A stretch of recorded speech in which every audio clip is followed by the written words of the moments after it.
Hello mga karakit, ari ho, at isasama ko naman ho kayo dito sa paglilinis ng mga na-harvest kong itlog. Ari nga ho ay ang gayak ay ilalagay ko nga po sa incubator para nga maging sisiw.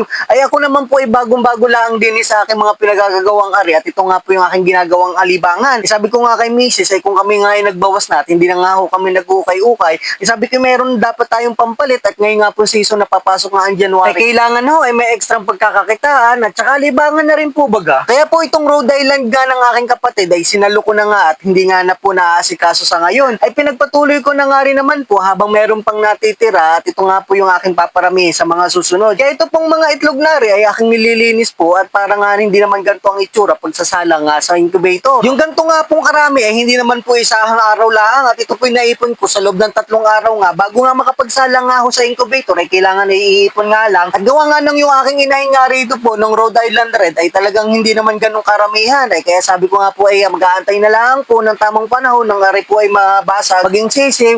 At pag nagdakaya naman po ito, tingnan natin po kung ano pong kalalabasan ng aking pag-aalagang ari. O ay ato na nga to, ay kaya nga ho tayo ay naging metan raketero. Ay sa daming nga lang ho ng nililinya, ay hindi na mawari kung anong uunahin. Ay kaya nga ito naman ay medyo bago naman po sa akin, kaya ako po ay nag-aaral pa. Ang dami ko pa pong kailangang alamin sa pag-aalaga ng ganari. Ay aking pong uti-uti nang aalamin yung mga bagay-bagay din. At ito naman po ay livestock. Ay sabi ko ang dami ko kailangang matutunan sa pag-aalagang ari, ay ako po'y susubok kahit samahan niyo po ako sa aking journey nga sa pag-aalaga ho ng mga manok na ari at titingnan po natin kung tayo magsa-successful din. Tapos kung nga ho aring malinis, ay ari na nga ho yung aking mga ilalagay na bago at ito po medyo maluwag pa itong aking incubator at meron na nga ho akong naunang naisalang. Ay abangan nyo ho yan sa susunod nating mga videos. Ay ang dami ho nating gabalak gawin din. Ay ito na lang po muna ngayon. Ay bukas po ay mapapanood nyo naman ay aring aking paghanap ng tandang at talagang kinukulang po ngayon at talagang yung mga itlog ho natin ay hindi na bubuo. Ay hala, yun lang po at maraming salamat sa panonood. Bukas ulit, salamat, ingat, bye bye, God bless.